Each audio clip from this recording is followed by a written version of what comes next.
Good morning, everybody. Good morning. Good Monday morning. It's the pollinator. And before I get into this video I'm making this morning, I wanted to say that if you like the content of my videos, please figure out how to subscribe. I can't tell you how to do it for Androids or iPhones or whatever, but there's little buttons around here, probably down over here, to subscribe and like and share, if you will, if you like the content of this video. So listen, I can't even believe this. I don't know what I'm going to call this, but I found myself agreeing with much of what a Trump supporter has said in a very long video, a very long interview of a 98-year-old Marine veteran of World War II. Now, this video was almost 3 hours long, and I watched the whole thing. I don't even know how I found it, but I watched the whole thing and just found myself agreeing with a whole bunch of stuff that he said, except when he got to the end. You know, they were talking about the direction he thinks the country is headed, and that's when I just completely parted ways with what he was saying. But even then, he made some comments about the direction this country is headed that I did agree with. When he starts talking about his perspective of the 1950s and the 1960s and all of that, of course, his perspective was from a white male. And he had no idea what we were going through when he's talking about how great it was back then. Really? Yeah, it was great for him. It wasn't great for us. So anyway, I made some notes about this video, and I'm going to have to switch around because the way my printer is printing these days on Windows 10 is backwards. I haven't figured out how to do multiple pages with that stupid thing without reordering everything and turning them the wrong way. When it comes to these drivers these guys are making, they're really sloppy. Should have been the same as it was with Windows 7, but it's not. At any rate, I will get into this, where I'm not going to talk about where I disagree with him. I'm going to talk about where I agreed with the things that he said. So World War II was about when the Japanese jumped in the war and attacked us. They started with Pearl Harbor. And I think this what I'm getting ready to read here came from Franklin D. Roosevelt, the president at the time. Actually, it did. And I think the rest of what is said came from him. The guy's name is Don Graves.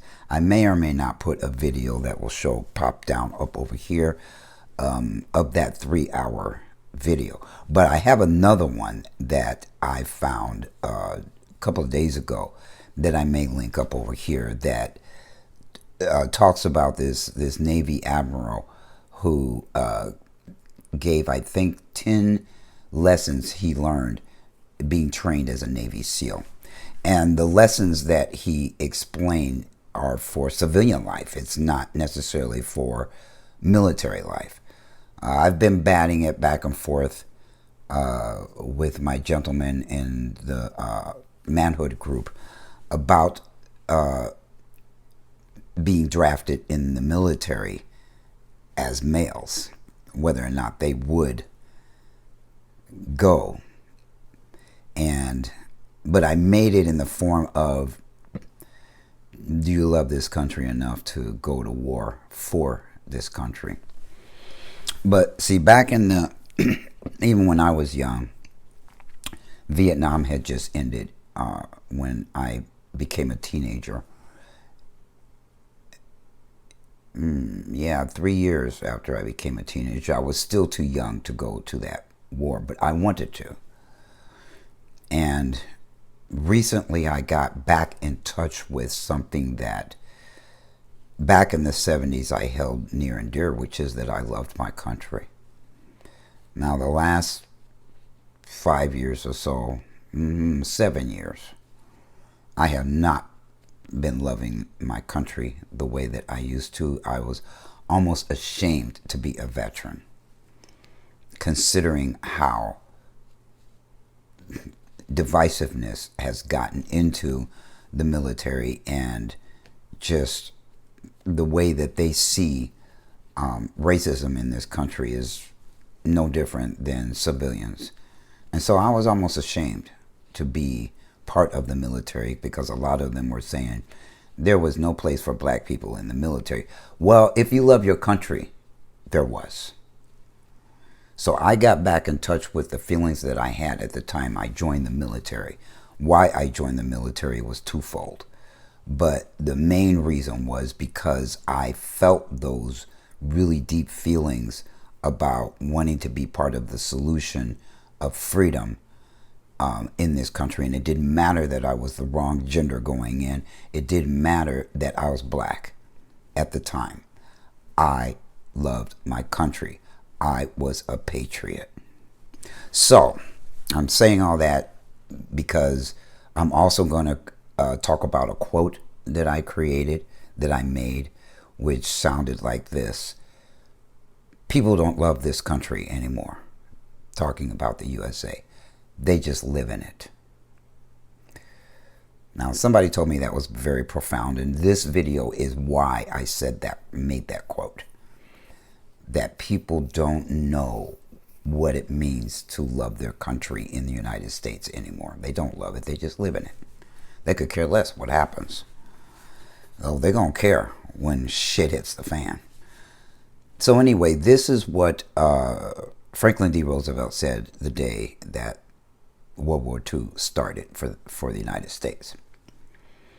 Yesterday, December 7th, 1941, a date which will live in infamy, that the United States of America was suddenly and deliberately attacked by naval and air forces of the Empire of Japan.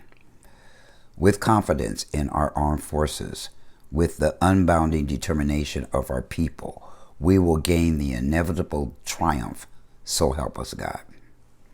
That was Franklin D. Roosevelt. And then somebody said something, which was, these were the words that would change the course of history forever. These words would also give way to the Battle of Iwo Jima, one of the most costly campaigns of World War II. Of the 7,000 killed and nearly 2,000 wounded, 20,000 wounded.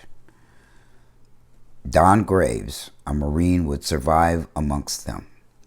Graves shouldered one of the most feared responsibilities in the Marine Corps, wielding a flamethrower in the caves and pillboxes that littered the island. So in this episode, talking about the SRS 69 episode, Graves recounted his experience in those 36 days of fighting and lends his perspective on where the country is headed now. Graves is now 98 years of age and has a wise view and a wealth of knowledge to share with the American people. And I'm going to tell you about his demeanor at the end of this interview was interesting, because he was very outspoken, but he's avoiding controversy over what he thinks and where he thinks the country is headed by not really saying in detail what he thinks, because he's afraid of pushback, because there's just a large pushback of people who have lost their way. They don't love this country, and so if you say things that especially us military people understand, if you say them out loud, they think you're trying to push them into becoming political. When, look, when we were young, our school system, everything around us pushed how we love this country and why we as a people, we the people, is what the Constitution starts at. So what do you think that means? Does it mean you're becoming political, or does it mean you love your country and you're going to tell them who you put in office what to do? That has been lost on Americans. So, yeah, they think somebody else is going to tell them what to do. No, we the people have to tell them. They get in office and now they're telling us what to do. That is not the way it was before the 70s and 80s and 90s and 2000 and 2010s and 2020s has gone on. We just let them run loose. And now look, the GOP has played the long game and got every creep they can find to wedge themselves into the government. And now we're in deep shit. We have lost the republic and we are getting ready to lose democracy. And we're not going to like what it looks like in this country without democracy. We're already experiencing the lack of a republic. But if we lose democracy, what's going to take its place? Fascism? Dictatorship? Communism? People better wake up. As a whole, people better wake up. Which includes you and you and you and you and you.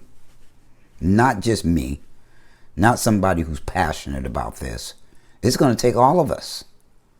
Not just sitting around thinking, yeah, I have one life to live and I'm going to live it for myself and my direct family. It's not how we thought when I was growing up. So, anyway, in these notes that I made, that I'm going to kind of go through, I don't know if I'm going to do it one at a time or how I'm going to do it. But these are the things I agreed with this Trump supporter. So he talked about high school students no longer singing God Bless America. Today, they don't even know that song. The only time you hear it is either before sports games play. Well, that is the only place you hear that song being sung. The lyrics are extremely simple, and they were very meaningful to me growing up because I had to sing that song. And I don't remember whether I sang it before school started or when we sang it, but it was sometime during the school day. No longer do children get to hear that song and have some kind of pride in the country they live in. He also talked about kids being healthier back then when he was a kid. He went through the Depression and World War II and beyond. He's got almost 100 years of experiences of living in the United States. And I was impressed by this guy. Making it out of World War II and still being alive when there's not that many left is impressive. It is something to behold. So kids were healthier back in the day because, when I was young, you played. You went outside to play. You learned how to talk to people. You learned how to be with people. There was no texting. There was no internet. So we were very active. We were much, much more active back then than we are today. Kids today, their parents practically have to push them out of the house, and not just to go hang out at a mall or a restaurant, a fast food restaurant, and hang out in parking lots. I used to live in a suburb, the suburb that I was living in before I came here. And every time I went down this particular street, there were all these kids had taken over this gas station. And they were all over the place. And I was like, what are they doing at the gas station? And I wonder if those same teenagers were active during the day or if they were at home playing on their computers or their phones. Anyway, we were much more healthier because we were much more active. Physically active, not mentally deprived. These kids today, man, they be whining about everything, especially about learning how to be with other people, how to date, and all sorts of things like that. They don't know how. How to make friends. They don't know how. With all the years of schooling we go through, people are coming out talking about they don't know how to make friends. They move to a new city and they're lost. Or they're lost in the city that they grew up in and they've lived in all their life. They're lost as to how to make friends without the internet. Or hell, with the internet. But the internet is different because you're going to meet people from all over the world. And you can't necessarily hang out with them and learn how to socialize in person. So he talked about school being strict. There were hall monitors that told you couldn't hang out in the hallway. And today there's so much trouble in the hallways of schools, especially high schools, that it's incredible. They don't listen, they'll laugh at hall monitors today. Kids tell us what to do, that type of thing. But back in the day, they were strict. And back in his day, which was, 30 years before mine, they were even stricter. And you did not talk back to the hall monitors. They had total control of the hallways. So there was a lot of structure that does not exist today. During the summers, unless you were rich, you worked through the summers. Usually physical jobs too. Why do every time I get in here, my refrigerator starts? You can't hear it, but I can. Anyway, you didn't lay around during the summer. You worked. Now, my experience was a little different because during the summers I got to travel. We usually went to wherever my father was mostly at in St. Louis, Missouri. And we would spend the summers there. But, I played. I played. Until I became a teenager, but I was also an athlete, so I was still playing some game or something. I was doing something physical during the summer. I did not have to work. In fact, my father forbid us to work. I did start working when I was 16 as grocery store clerk, and then later on I got into data entry. But I wanted to work. Hell, before I was 18, I wanted to vote. I wanted to vote, and I got that spirit from my parents, from watching them, and my school. It was highly encouraged because we still had civics in school. We had a sense of politics and how important it was for us to vote, especially black people. People died and got scorched, and dogs sicked on them and everything, spit on and everything for the right to vote. And today, children could care less that people died for that right. And they take it for granted. And they think their vote doesn't matter. Well, if it didn't matter, why would the GOP be gerrymandering all over the place? They are afraid of the black vote. So it is important. Very important. Especially locally.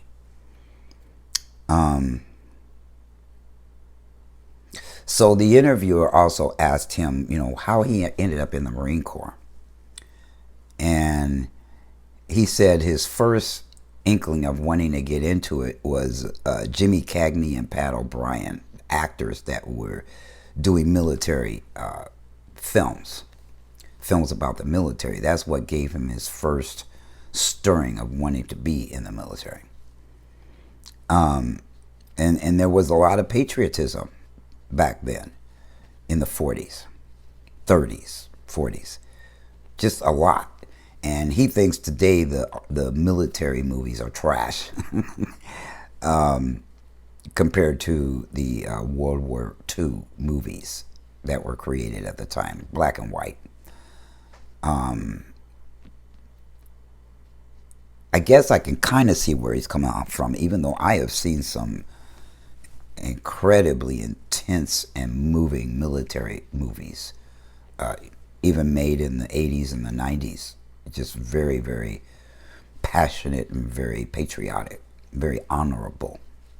Honorable, not political. Because today people really don't know what to do about what's going on in the country. You know, and this guy blames school system. Because look, the kids, the people that fight the wars are usually young kids or teenagers.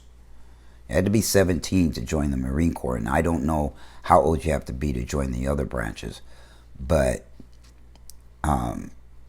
you got to be kids because they're easily brainwashed to kill or be killed. They're brainwashed to have that kind of courage to go out there and fight battles. So where does that patriotism come from if not the school system? And today it's not there. You know, teachers that know how to teach that, they get booed and shut down. And so a lot of them won't teach anymore because they don't want to teach the garbage that is being taught today. The crap that they're doing about history books, trying to suppress the real true history of this nation, who invented what, who started what. They don't want to teach that anymore. They're trying to shut it down so that children don't know how brutal this country was on certain people, especially black. They don't want people to know. So they can carry on the bullshit that they are teaching their children, which is to hate us.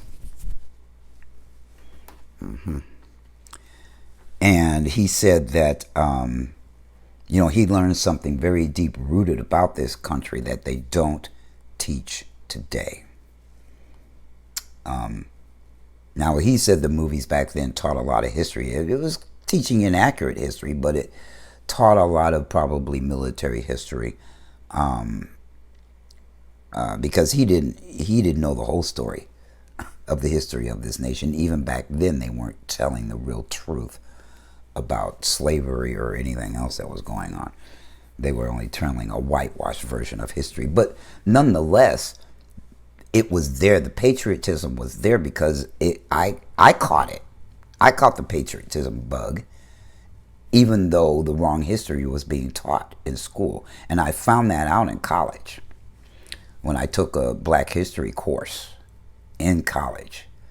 And I went to the University of Boulder, University of Colorado in Boulder.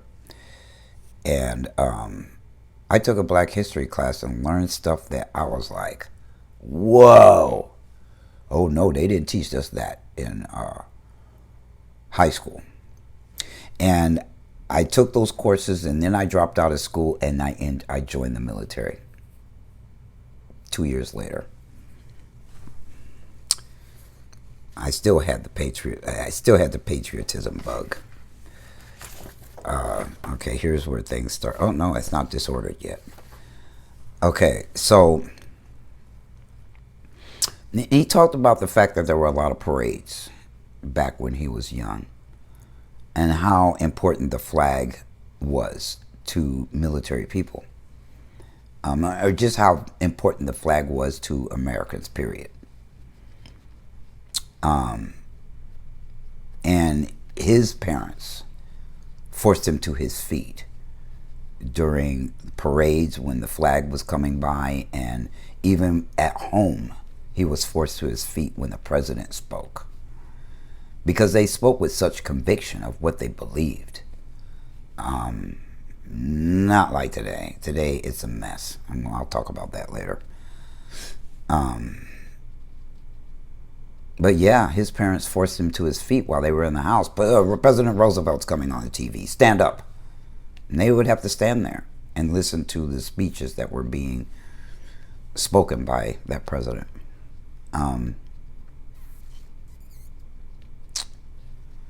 He talked about being in the Boy Scouts and how today he was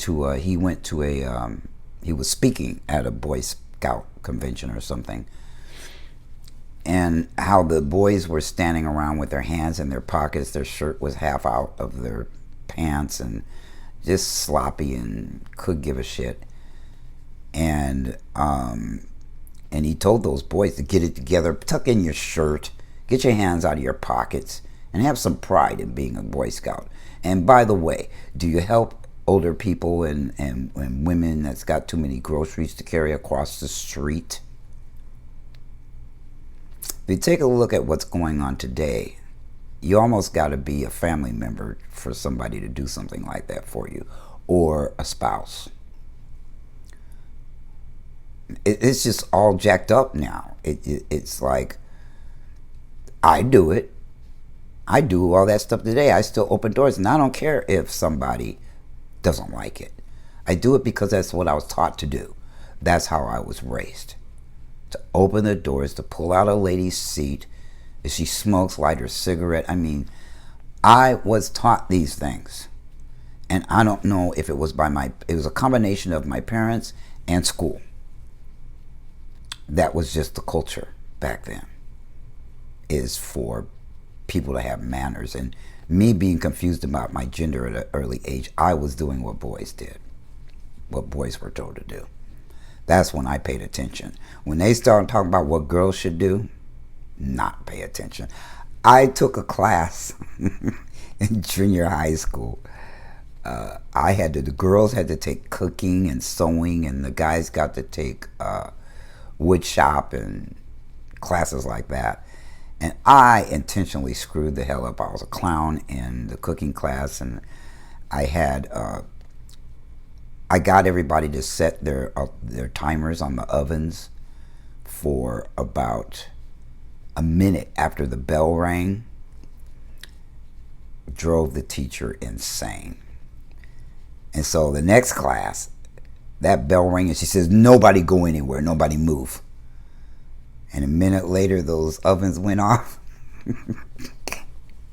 we had to come to detention for doing crap like that. But I was not a girl, so I rejected everything that they were trying to force me to do. And I got the school to allow me to take wood shop class instead of the cooking and the sewing and all that stuff. I convinced them to let me to do it. I don't know if I got my mother to call the school or what exactly happened, but I loved that class. I built a ship and all sorts of things with wood. That was up my alley. But do they have stuff like that today? Hell, the arts aren't even being taught today. I don't know. We're in a mess, and I agree with this guy. We need to get back to being a patriotic country. I agree. And then the guy asked him what boot camp was like in the Marines. And he told some stories, and he was talking about being beat down during boot camp. And that was to make them men, and men who can follow orders. They intentionally got everybody in trouble. Everybody had to go through something related to getting trouble in boot camp. That even happened to me because I was such a perfectionist. I was determined not to get in trouble for anything. I did not want to get yelled at like we all saw our TIs doing to most of the women, if not all of them. And I tried my best not to get in trouble, but one day we were standing at attention before chow. Yeah, we had to stand at attention, and then we did a parade rest, waiting to get into the what did they call that place where we ate? Anyway, waiting to get in there. And I was standing there, and a fly landed on my hand. Something landed on my hand, and I flinched. Now, the TI was coming down the stairs while we were standing there, and he saw it. Oh, my God, he got in my face. I felt so beat down just because I moved while standing at attention. But it wasn't they knew what they were doing. We just didn't know why they were doing what they were doing. And that was to make me obedient to the orders of the military. Not everybody's cut out to be in the military. But what if You were drafted. You had to learn how to deal with it, or end up in a lot of trouble and not wanting to get an Article 15 or getting booted out of the military with an other than honorable discharge. Those discharges will follow you the rest of your life. And if you don't get an honorable one, you just screwed yourself for the rest of your life. And again, it's for the young. It's really not for older people to join. So, y'all are off the hook. But are you off the hook inside? Are you patriotic enough to understand if a young person wanted to go into the military and fight in wars? Trans men, I was a little disappointed when I did a poll in a trans man group that if the draft was on, would you fight? And I said, I don't care if you're too old to do it now. I don't care if you're too out of shape to go into the military. I don't care. I want to know how you men really feel. Are you men unless it comes to stuff like that? Because look, when you change your gender, you change your name and you change your gender, and if there is a draft, your ass is going if you're young. So think about that. Are you a man unless certain things happen? If that's true, you're not all man. You're part man, part woman. You might as well say you're non-binary, or you might as well say that you're not really a man, because you wouldn't do what men are called to do in emergencies and crisis in this country. You don't want to be turned into an adult. That's my take on this. The things that they have you do in the military. Okay, this is where the pages got all screwed up when they were printed.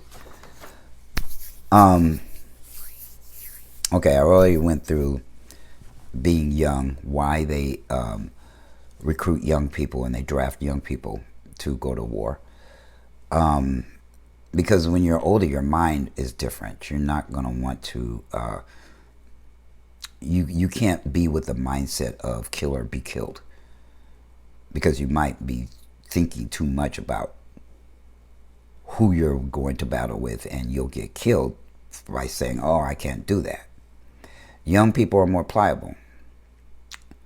They're more apt to follow orders. They're more impressionable. That's why they recruit them young.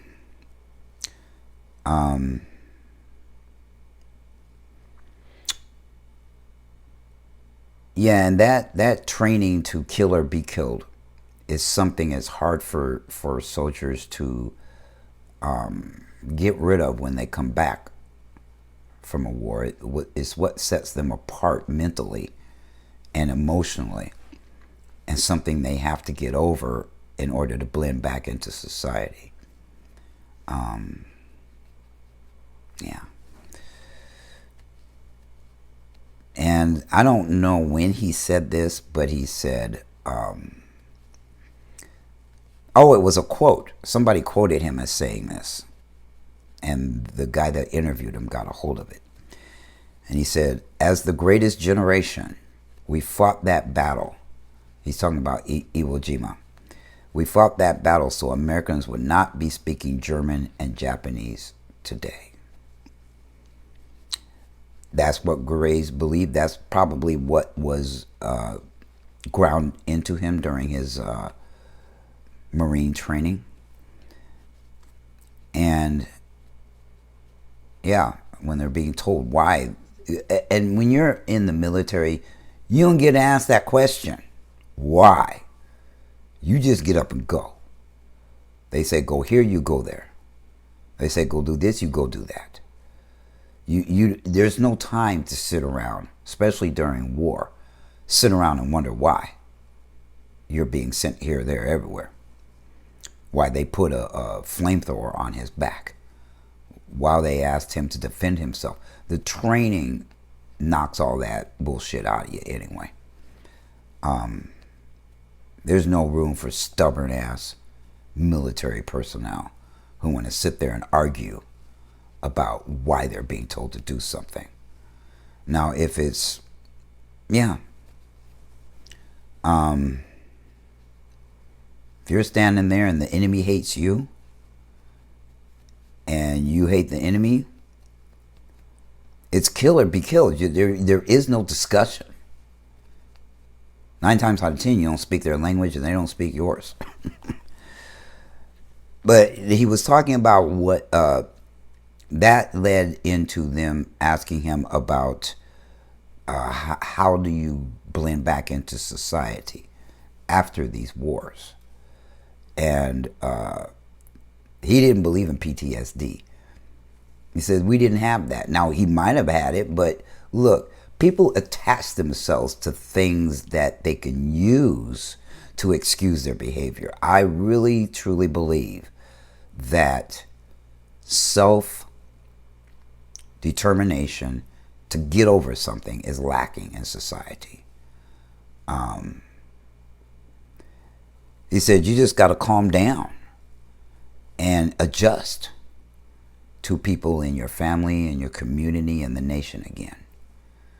That there is no such thing as coming back and feeling sorry for yourself, getting stuck in depression, getting stuck with the memories that leads to the PTSD is kind of a reenactment of what happened during the war. For that generation, for some reason, they did not have that.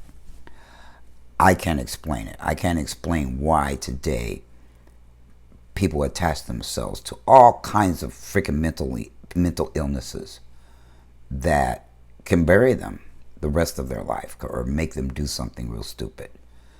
I don't know why that is today, but he lost his son to drugs and alcohol. I think it was alcohol, but he said his son got into drugs too. He was in the army for a couple years and then he got kicked out for getting in a fight while he was drunk. And then he went right downhill. He didn't say exactly what killed his son, but he said it was the drinking and the drugging and the hanging out with the wrong crowd. He said, you know what, pick your company. Pick the company you keep. You know, don't go following people around because it seems like the cool thing to do or they said so or whatever. I started smoking because of that. And I'm still having trouble stopping smoking, but it was a dare. It was a peer pressure dare for me to start smoking. Somebody dared me to do it. And I got hooked on them. Could have been worse. Now, nobody dared me about the drugs, but I got into it anyway. But I got clean and sober. I always had the will to overcome whatever I go through in life. I've been homeless several times. I've been burnt. I got burnt out on my birthright. And I just have to get over that. I can't use that as an excuse to lay down and feel bad and not go anywhere in life. I had to keep going no matter what. So he talked about kids not having any incentive to fight today. They go, but they don't have the same drive and the same chutzpah. They don't have the same balls that they used to have, especially that generation and specifically. They have more balls than the generation that went to Vietnam. A lot of those people are still messed up to this day. Still messed up to this day from that war.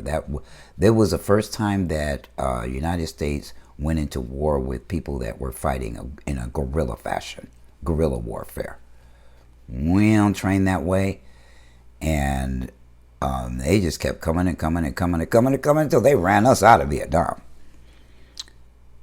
And then the way those guys were treated when they came back broke their hearts. They got a lot of recognition after World War II. Soldiers did not get that kind of recognition after Vietnam. If anything, people spat on them and called them baby killers. Because civilians don't understand what it's like to be in the military. So they form all kinds of judgments and opinions and things of that nature, not knowing what it takes to be in the military, and that if you don't do what you're told, you can either get killed or in a lot of trouble. It's the difference between being young or being young and full of rebellion. Well, they weren't so rebellious back in the 40s and the 50s. They got that way through the 60s.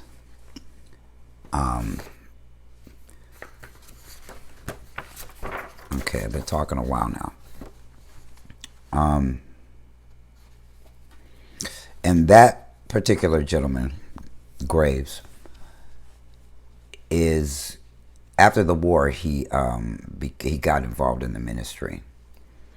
And so he was talking a great deal about being part of the ministry and what he thought and what he felt about how things are going today versus the way they were back then. And he was talking about how people think they're good people who follow the doctrine of Christianity, and how he didn't think they were. They lie.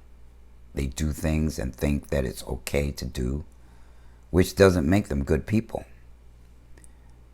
Yeah, he told a couple of stories about that.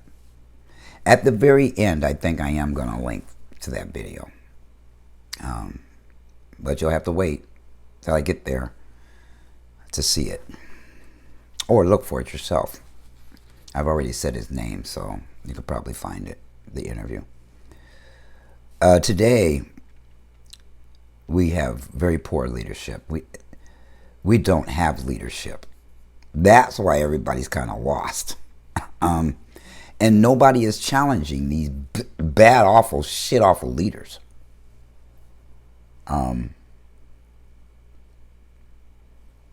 Nobody's challenging them. Everybody's going along to get along. Nobody wants to be the one to say, well, there are some people who do it here or there. Just very few people are willing to rock the boat, are willing to say what's really so about what's going on, about what they see about what's going on. And that's how come we're losing the country. Because people aren't willing to stand up for what's right. They just they don't want to stand up at all. Including this guy in the end.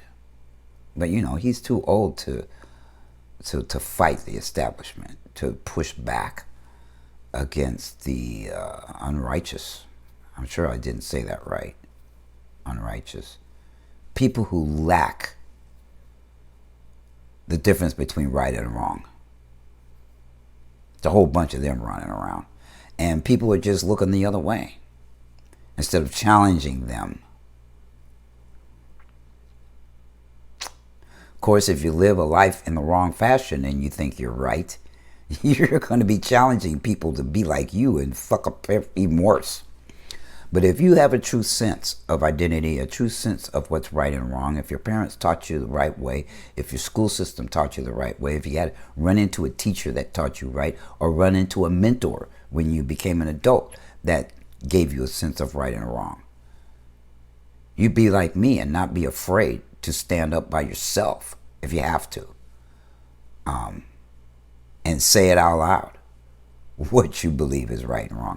Shit, I would love to throw a shoe at the head of a whole lot of people who running their mouths these days, especially in politics, or just running their mouths, period. I would just love to just throw a shoe at their head.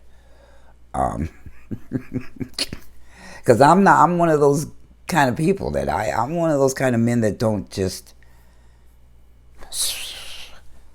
and leave it at that. No, I'm going to say something out the fuck loud. What's the use of living in a free society if we can't say what's so? If we can't say what's right? If we can't... Anyway, you know what I mean. He thinks it's going to take another war for people to come together.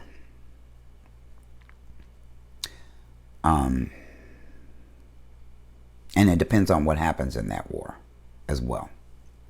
Listen, the one thing that sports taught me, and watching sports, even though I didn't get to play them professionally, but I was an athlete all of my childhood and part of my adult years. And that was the concept of being on the same team. I didn't have to like the people that I was on the team with. I didn't have to agree with their politics. I didn't have to agree with anything about them. We were playing to win. We learned team. Now, it so happens that all of the American people need to be on the same team in order for us to take the country back. But if you got 50,000 million teams playing different games, what is that? We're not playing the same game. We're not on the same team. That is why we're losing this country. We're going to lose it. Maybe as soon as next year.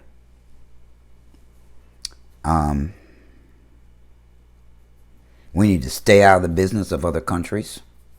Unless they attack us, leave them alone. Stop sending our boys over there to die for something that wasn't. It's not our business. It's not the United States business. It's not getting involved in Ukraine, getting involved in Israel. Those countries and the people in it are never going to stop warring. So why do we decide all of a sudden to get involved and send billions of dollars and soldiers over there to die? That makes no sense. We've got problems in this country where that money needs to stay there. They don't need to be sending billions of dollars overseas. For what? When we've got issues that we need that money to fix this country. Are they fucking crazy? I don't. Politicians just get on my last nerve because they are not good leaders. They are leading us into destruction. I talked about the schools not really teaching students any kind of patriotism. There is no desire to change. There is no desire, this country is too busy making money and being materialistic. Do you know other countries don't like the United States? They think we're greedy and too self-involved, too conceited. And I happen to agree with it. I watch what they think and what they say and how they feel about the United States because I talk to people all over the world and I get a bird's eye view of what they think of Americans. Now, not all of us are greedy, but the way that our country operates is totally inside of capitalism, which is greedy, greedy, greedy. The name of the game is money. They don't even care anymore about support. They don't care anymore about the quality of their services and goods. They don't care. As long as it looks technologically cool or whatever, that's all they care about. It could be a shitty product that breaks in 2 months and good luck getting anybody to fix it. It's like you got to have a lot of money in order for people to treat you right. That's going to destroy this country. Mark my words. Do you know that after World War II, Japan became more democratic than we are? The people run that country, not the politicians. The politicians do what the people want them to do, not what they want to do. Today it's all about you put them in office and they take off on their own agendas and they could give a crap what the United States needs as a whole, because they're just thinking of their own pockets. They're thinking of lining their own pockets and their buddies and people who think like them. They're losing touch with team. And Americans are losing touch with we own this country. We're supposed to run it.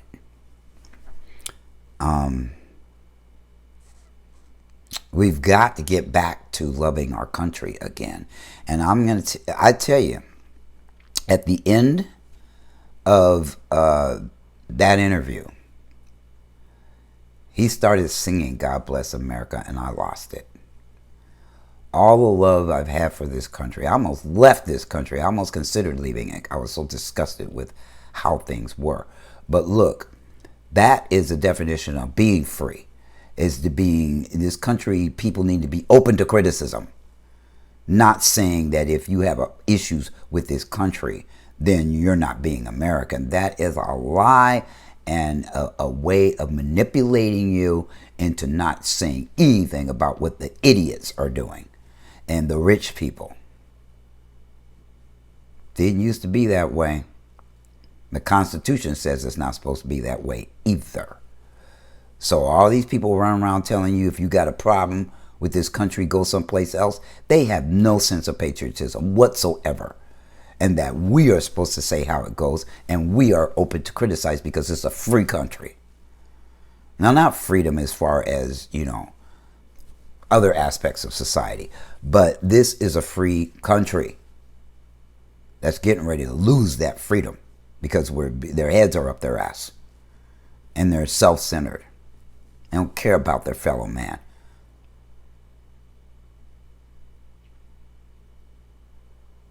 But I got back in touch with my love for my country that I had when I joined the military in 1978.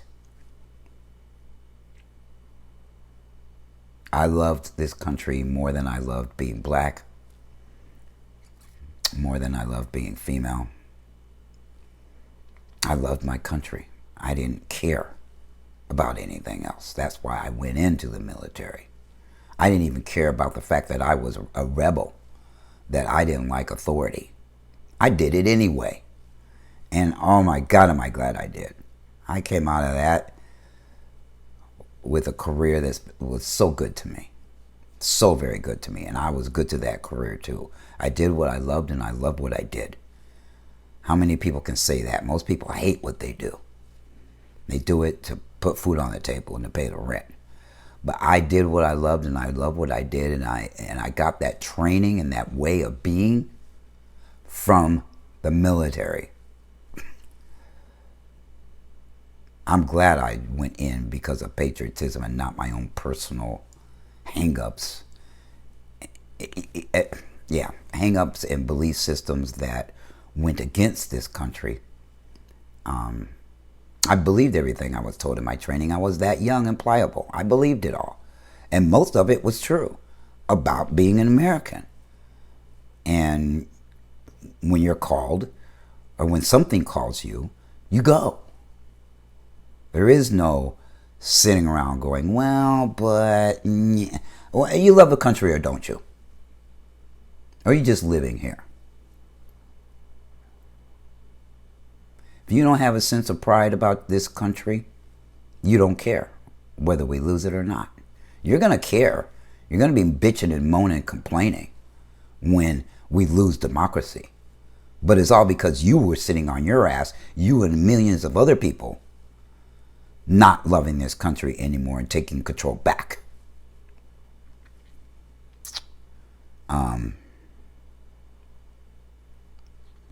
Yeah, I have forgotten that love. And that's why I create that quote that's at some point is ran along this video. And that I love it. I'm not just living here. I love this country and not what it can do for me, what I can do for my country. I don't know what president pushed that and said that a lot. One of them in my past. They don't say stuff like that anymore. There is no love of country. There's love of money. Making money.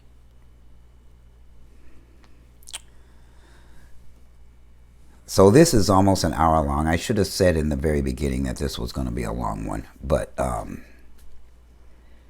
I just want to impress on people that if we don't get it together, if we don't return to some form of patriotism, we're going to allow people that do not care about this country to take this country and turn it into whatever they want it to be. And then we're all going to be very sorry for it. I tell you, we're going to be sorry if we let it go and just go along to get along. I'm not one of those characters either, so don't even try it. I have a sense of purpose. I have a sense of myself. I have a sense of other people. I do things that other people wouldn't even dream of doing for strangers. I've been doing it all my life. I'm doing it in my eldership. I stick up for people. And I learned that through my youth and through the military. Having the balls to do it. Have a big dick energy. Without a dick. Without a biological dick, anyway. We have some semblance of something like that going on down there because of testosterone, but it's not fully formed. But I got big balls. And a big dick. Because of my heart, because of my spirit, because of the way that I am, the way that I carry myself, and that I'm not afraid of anything or anybody. Well, I'm afraid of insects, bees and shit like that. But anyway, that's not the same kind of fear that I'm talking about. I am not afraid to challenge the system. I'm not afraid to say what's right. That's why I got kicked off fucker book. Because I'm not afraid to say what I feel and what I think. And people are scared of folks like me.